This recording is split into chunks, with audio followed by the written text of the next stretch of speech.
Welcome to Email After Hours by SenderScore, powered by Validity. We're your hosts. My name is Guy Hansen. And I'm Danielle Gallant, and this is Email After Hours.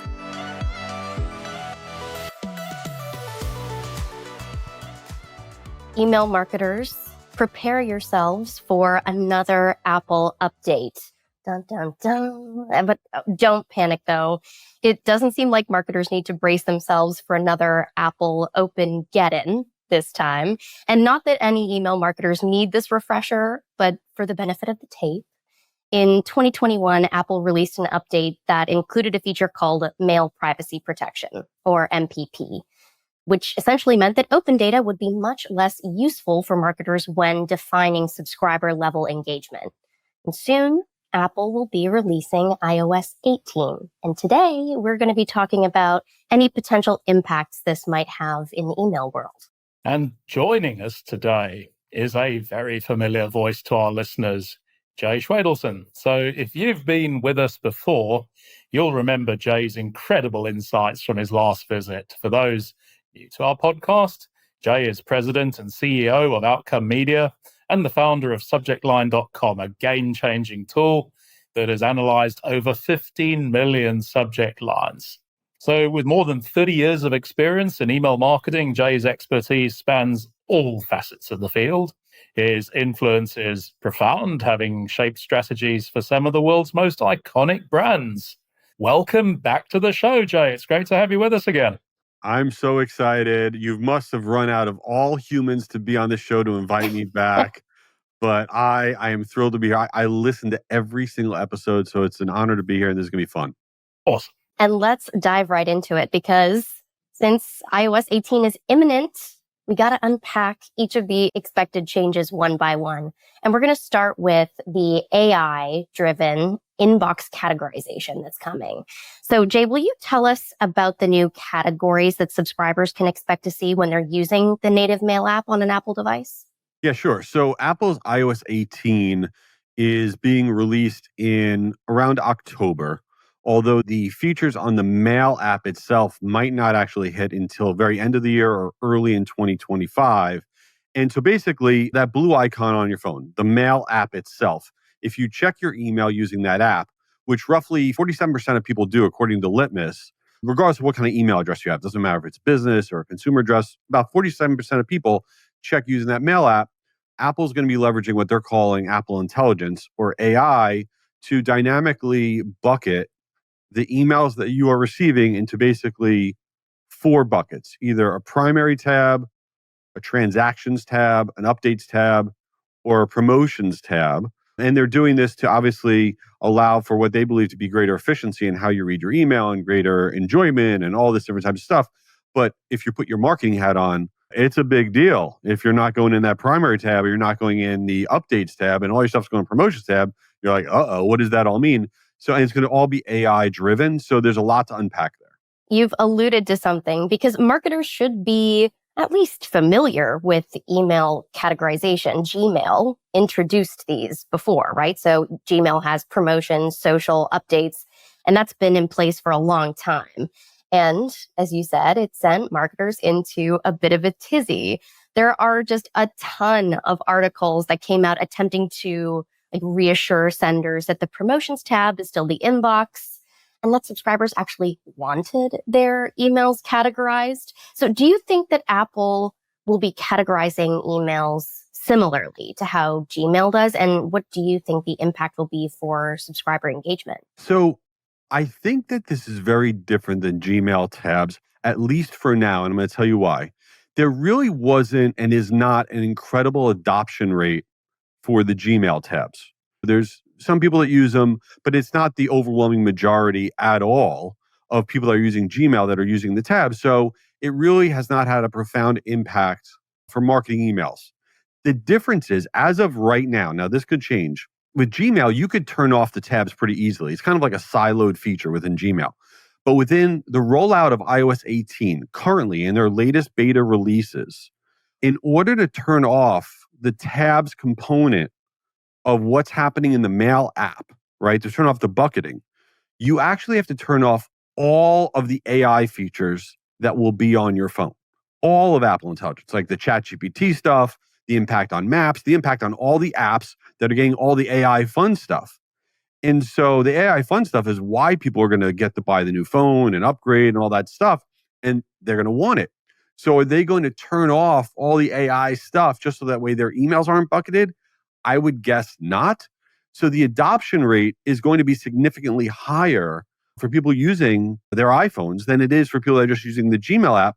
That being said, the reason I say for now is I believe that there's going to be a revolt of some kind, right? In a lot of ways, humanity is we're lab rats for all the big platforms as it relates to AI, whether it's Gmail or OpenAI or Apple or Amazon. We are lab rats. They keep messing around until they're going to kind of get it right.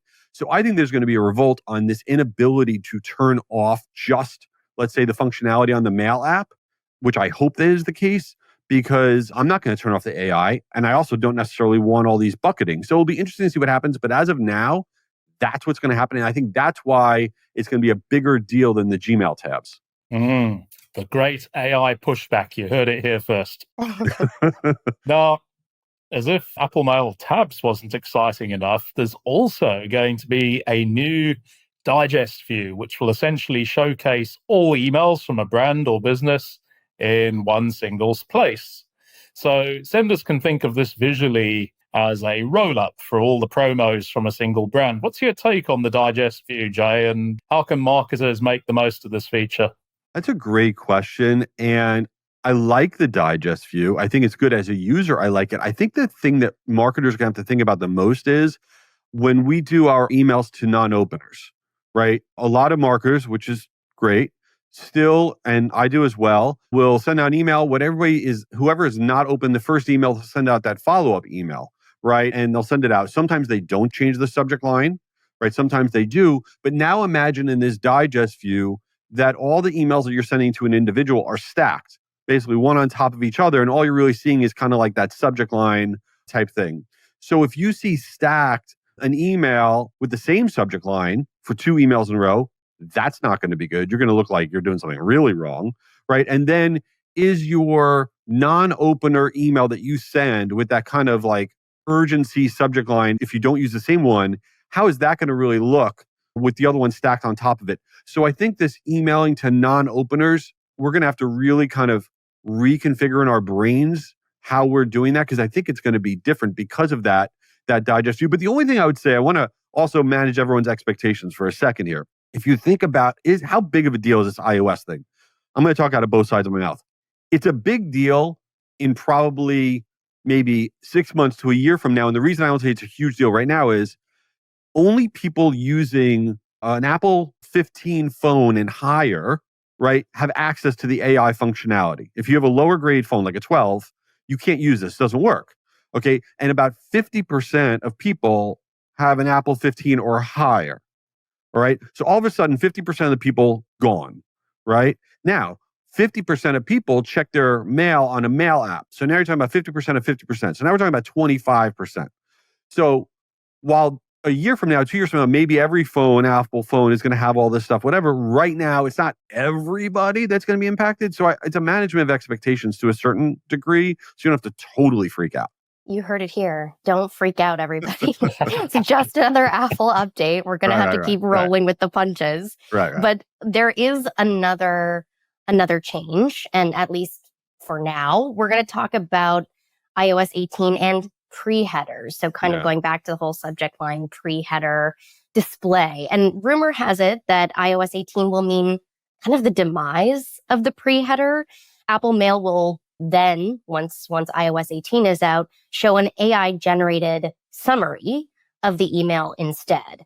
And on Email After Hours and in our Validity blogs, we have sung the praises of pre-headers for a while and touted this as really valuable inbox real estate. And now what? They're just going away. So 2 questions for you on this, Jay. 1, how well do you think Apple's AI will create their own previews? And 2, is this good for you? Owner of subjectline.com. Will attention and focus land on the subject line moving forward? I will tell you, when Apple announced the new updates to the Mail app, I said to my team, I go, do they get rid of the subject line? Because we are screwed. If they go, and they're like, no, it's in there. It's in there. They're like, there's no pre-header, but there is a subject line. I'm like, okay, cool. Because we don't own preheader.com. So I was like, that's fine. So yeah, again, I want to see what happens ultimately. Right now, that's exactly what's happening. They're removing the pre-header, and it's basically using AI to grab what Apple deems to be the most relevant component of the message and kind of sticking it in there as this important alert thing in the spot of where the pre-header would go. And I would say 50% of the time it gets it right. 50% of the time it's like, what? What? And so it will get better, I think, over time.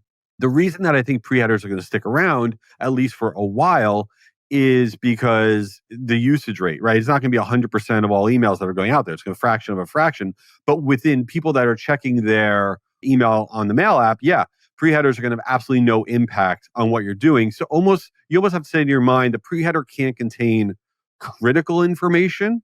It's going to be a bonus as opposed to right now, it's really one of the key steps in your email marketing process. But it wouldn't surprise me if other platforms follow suit and you fast forward a few years and the pre-header's gone. I mean, the real reason the pre-header started was not for there to be additional real estate for marketing. It wasn't so that way you could say, well, you put a subject line, here's our great offer. And then the pre-header says, and by the way, here's a 30% discount. It was never intended for that. It was more about format issue information. This was if you can't view this, click here in the browser or add us to your whitelist or this other nonsense. And over time, marketers are like, wait a minute, look, there's real estate here. I could stick some marketing stuff in. And that's really what happened. So I don't think it's going to destroy performance, but certainly something that marketers need to be aware of. What do you guys think? You guys think it's going to have a huge impact or no? Well, actually, Guy, as he always does, has made an interesting note here in our speaking points that I want to kind of throw out there with this, which is it does kind of pose whether or not the pre-header was intended to maximize marketing space, right? It did do that. Marketers are capitalizing on this space, and it kind of poses an interesting ethical question, which is who owns this content? Is it the sender, the recipient, the mailbox provider? Like, does Apple actually, quote, have a right to do that? Well, it's a fair point, right? I mean, Guy, what do you think? I am going to give the classic consultant's answer and say it depends.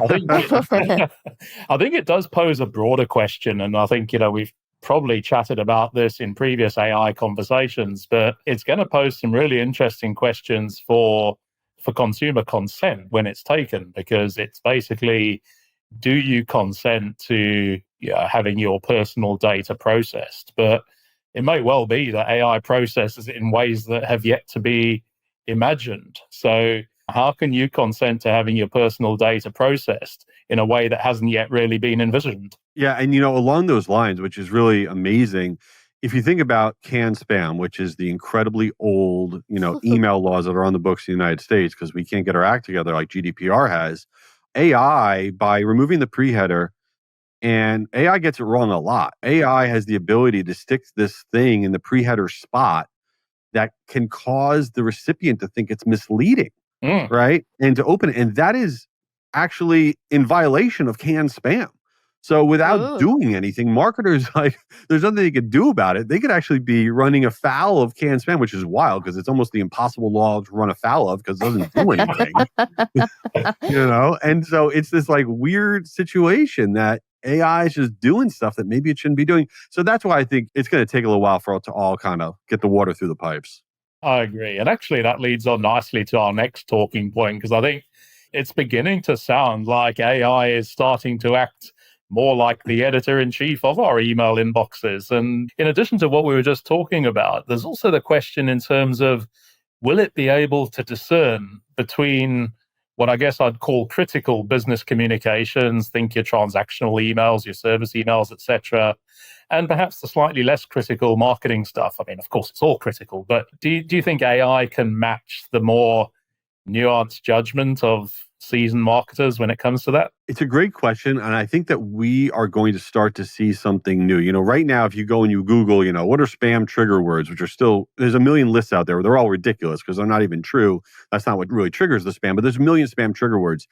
I believe what's going to start to come out by all the different players in the email world is AI trigger words, where what are the words that you need to be putting in your emails that AI is looking for, the AI editor, so to speak, is looking for to prioritize your emails, to make sure you go in this tab, not that tab, to grab what words will then be replaced where the pre-header is. Things like schedule or meeting request or exclusive offer or top rated. Words and phrases that we're going to come to learn are the words you need to have to kind of get it pulled into the right places. So I think that's what we're going to see in 2025. A lot of these lists like use these, not these. And we're going to have to learn a whole new kind of way to write our emails. And then the irony of that, I think there's going to be a secondary type of list, and we're already starting to see a little bit, called AI generic word lists. So many marketers now go to AI to write their subject lines, to write this, to write that, that there's this tidal wave of genericness that we're seeing in email, right? And so the way that our emails are going to stand out, the way that you're going to win in 2025 with your email is the humanity of it all. And the irony of AI is pushing us to be more human. Yes. Right? Because it's creating all this generic garbage. And so now we can't say things in a subject line like act now or you won't believe or all this ridiculousness. We need to spell things wrong. We need to use bad grammar. We need to start a subject line with the word and, because AI will never tell us to do that. So we're going to be heading into this world of what are the generic phrases and words you should avoid? What are the trigger words you need to use? And it's going to be a whole mess of stuff that people sending out email need to figure out. Well, just before we move in, I was just going to say, based on that answer, we should absolutely be looping in my wife to help out with this conversation. She is a teacher, and I can only tell you she's become very, very good at spotting AI-generated content with her students write their essays, that's for sure.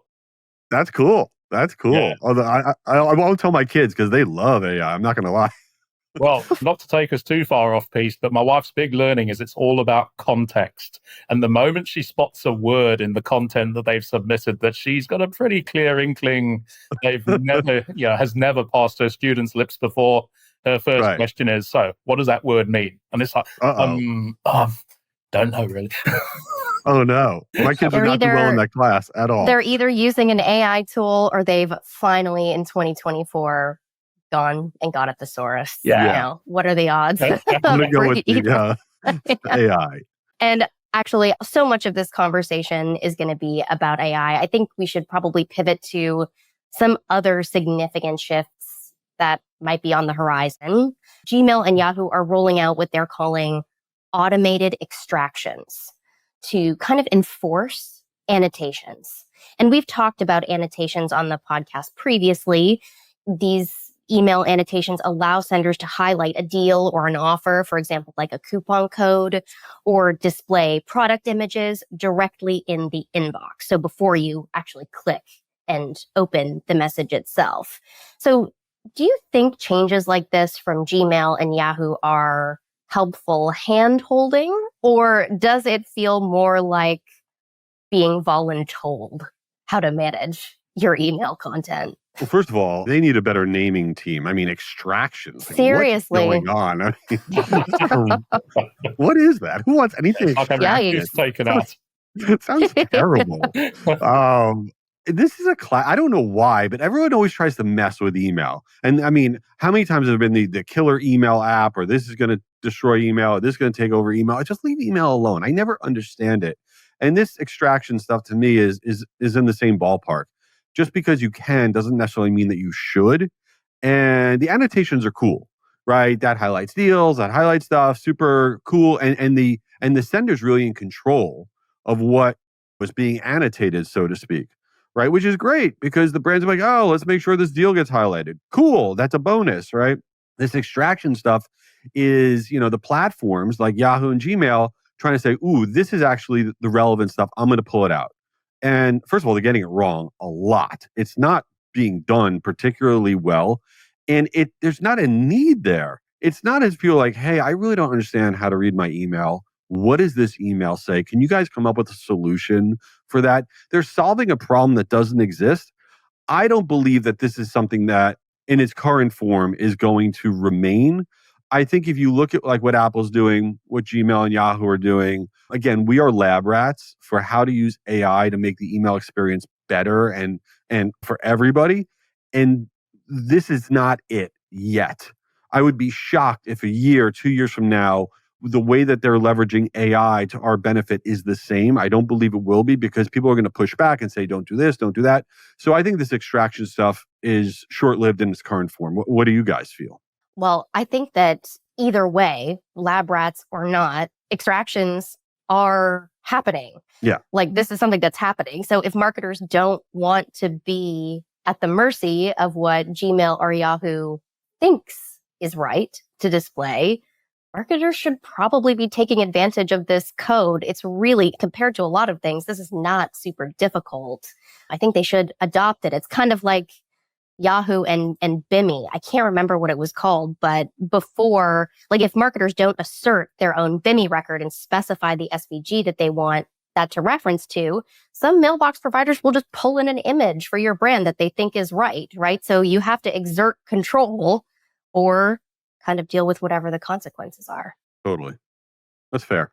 And it's like all that personal development training we've all been through over the years. Never assume, because assume makes an ass out of both of us. You guys are going to hate me for this, but we're going to go back to tabs for a second because Apple's not the only player in this game. Gmail is also retooling its updates tab to start harboring more background noise, stuff like mileage summaries, for example. So what do you reckon, Jay? Do you see this as a subtle nudge for marketers to up their game, or is Gmail just doing a bit of, for want of a better expression, digital spring cleaning? I think it's interesting. I think that Gmail is sort of reacting to Apple, right? Because if we all become really accustomed to using tabs in a more significant way, then the Gmail tabs needs to up its game. So we really all start to use it there as well. And they needed to up their game because their tabs they almost have been like this legacy thing that's gotten no love and no attention. And it's just kind of like, who cares? So I'm happy to see it. I hope that what happens in Gmail and Apple wind up being similar in terms of how you navigate the tabs. I mean, sadly, they won't be because one's a platform, one's a client. It's not like they're apples to apples, no pun intended, right? But it would be great if ultimately there was like this unified way to navigate the tabs because you don't know who's reading on the Apple Mail app. I mean, you generally know who's reading within Gmail. So it's just very, very difficult for marketers to navigate. But I am pro them spending a little more energy about getting it right. And P.S., I have both on my iPhone. I've got the Gmail app and I've got the native mail app, and the emails come into both. So yeah, dreaming the dream with having some sort of cohesive experience between the two of those. Exactly. And as we've talked about mailbox providers and marketers, but I feel like one of the things we often don't ask enough is, what about ESPs? Are ESPs ready for all these changes? And I guess we get so many questions about this stuff, right? Like, how do we code for this? What should we know about this? But what should senders be asking for and expecting from their ESPs on this front? So that's a great question. I think there's one component of all of this that ESPs are going to need to step up their game, and that is related to being able to reply to emails. So what iOS 18, for example, is going to really prioritize is when there seems to be a one-to-one interaction within your email. And especially with email newsletters that come from a brand versus those that come from an individual, right, are going to be reacted to very, very differently within the mail app. So if I send out a newsletter from me as opposed to my company, and within that email, it's written in kind of a more one-to-one tone, and there's the ability that says, hey, reply to this, let me know what you think, or reply to this and I'll send you the latest guide or whatever it is, and the person actually replies, and then I can reply back or someone on my team can reply back, and this one-to-one communication exists, the likelihood of that email staying in the primary tab or the update tab, as opposed to a brand newsletter that goes out, which is going to go right into the promotions tab, it's going to be much higher if there's that one-to-one interaction. And we're seeing this massive explosion of newsletters, regardless of how big your company is. It could be a massive enterprise company coming from a human being, right? An executive or whatever. And the reason that matters as it relates to ESPs is a lot of ESPs are not set up to, when their emails go out, for the person to actually reply to it, for there to be a mailbox of some kind somewhere where somebody then can reply back, and treating it like a regular, your Microsoft Outlook. They're not set up like that. And there's going to be this really big push to have that level of interaction within your promotional email. So I think that ESPs are going to need to step up their game in that component specifically. And I think they're sleeping on it in a big way. 100%. And I think, just think about the conversation we've had today. It's clear that there's a load of moving parts right now. And by the way, only 3 months out from this year's Black Friday, Cyber Monday, the holiday season. And suddenly marketers have got to deal with all of them. The iOS updates, Gmail's retooling, Yahoo's push on annotations. I wonder what our sort of big picture advice is to email marketers. Is there some kind of magic formula that they can apply to sort of tick all of these new boxes? Or is it just a case of being agile and adapting as quick as they can? What's your thoughts? I think marketers, I know this sounds ridiculous, their best move is to do absolutely nothing, which everyone's very good at. I'm particularly good at doing nothing. And the reason being is there's so many moving parts right now. Things are changing so fast, and the dust is going to take a little while to settle, that you do your thing, keep on, just go with blinders on. And then after the holiday season, head into Q1, be like, okay, what is actually now really going on? How do we really need to react or whatever? Because it's just going to be so much change at one time that if you try to just do it all, it's going to be a big fat mess, and you're going to be chasing your tail, because there's going to be no concrete way to navigate it all as it's being rolled out, in my opinion. I know that's horrendous advice, but I think that it's just overwhelming, all the different changes, and a lot of them are not going to be permanent changes. I don't know. You guys have validity, though. You're the ones telling everyone, what should we be doing? I'm kind of aligned with you. I think it's the old joke. I've told you forever, stop procrastinating. That's funny. I like that. I think it's important to keep on top of what all the changes are, because it gets you forward thinking, right? Yeah. As a marketer, about what the technology is going to do, where Sure. you may need to go, and especially just to be aware of it in case you see some changes in your KPIs on your side, which we are going to talk about as well today. And while we're thinking about maybe the future, we wanted to address something that's more of a concept than a reality at this point, and that's the auto deletion of emails. We've seen mailbox providers prompting subscribers to mark messages as spam when they unsubscribe, for example. So do we think that mailbox providers could start deleting emails that haven't been read in, say, 30 days? And would you be there for that idea? I would be so not there for that idea. I would be so angry. And I would tell you, it would actually cause me to change my email. It would. That would be a change, because I think a lot of people I know this is bad, but a lot of people use their email as a personal search engine where they don't delete their emails. Okay. And they will then go into their search thing and they'll search for something and they'll find it from the year of the flood. And people rely on that. And I get it, though. When email first came out, like really in a heavy way, I was a big proponent of there should be a millipenny tariff on every email sent and received.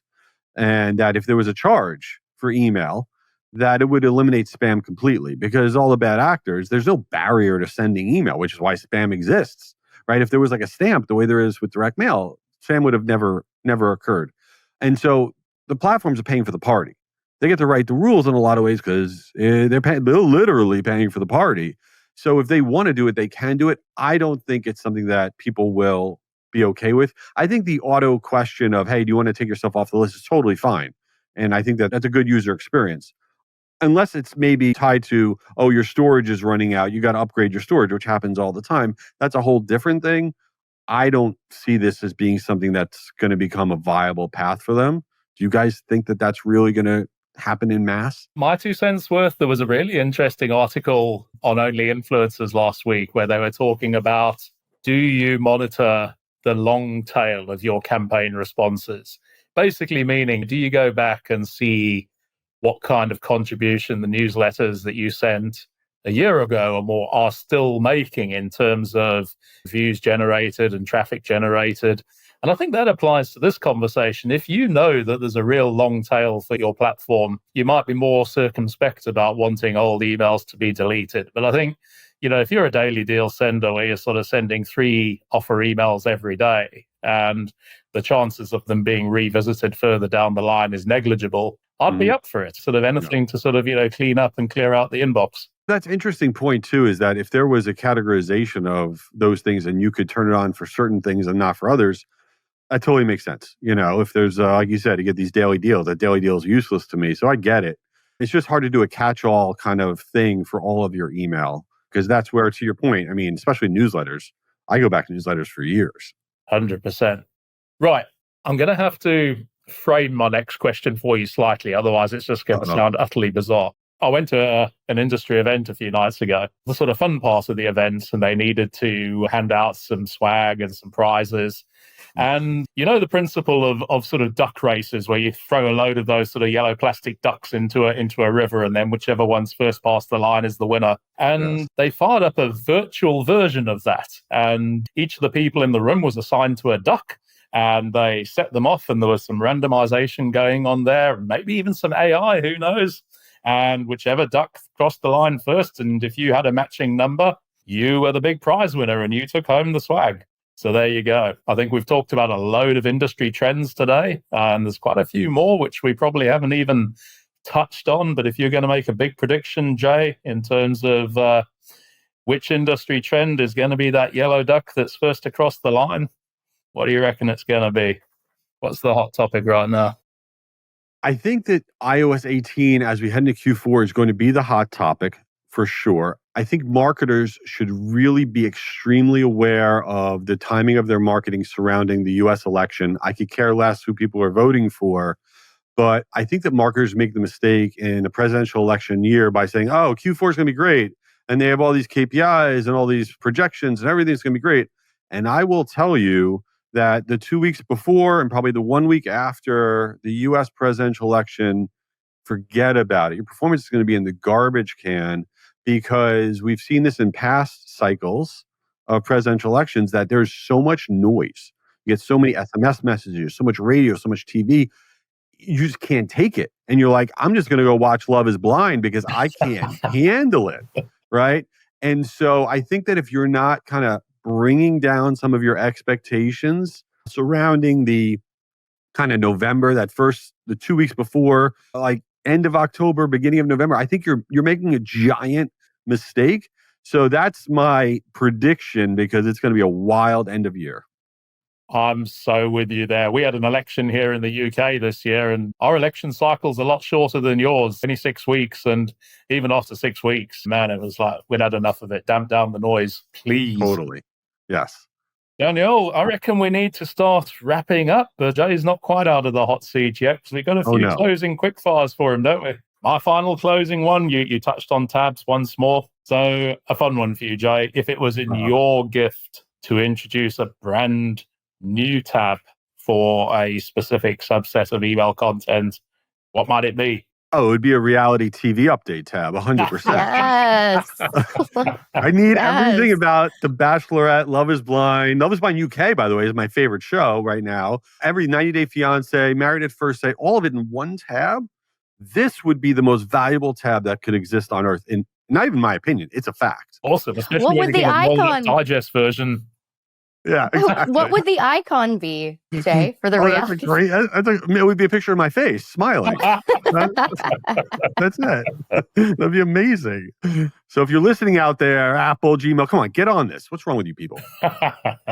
That's true personalization there. That's right. This podcast is great. I can hang out with you guys all day. It's awesome. Well, now we know we have to do a reality TV episode, just as a random aside. But thank you so much for joining us again, Jay. As always, you provided such amazing insights for all of our listeners. And we can't wait. Whatever the next one is, reality TV or whatever the next industry chaos will be, we can't wait to have you back. And Guy, why don't you take us out? Awesome. So yeah, be sure to tune in next time. Hit subscribe so you don't miss any future episodes. And don't forget to visit senderscore.org for more resources to help you become a stronger sender. Thank you all. Thank you so much, everyone. 2 weeks. We'll be there. Be sure to tune in next time and hit subscribe so you don't miss any future episodes. And don't forget to visit senderscore.com for loads more great resources to help you become a stronger sender. To all you sleepless senders out there, thank you for joining us after hours, and see you next time.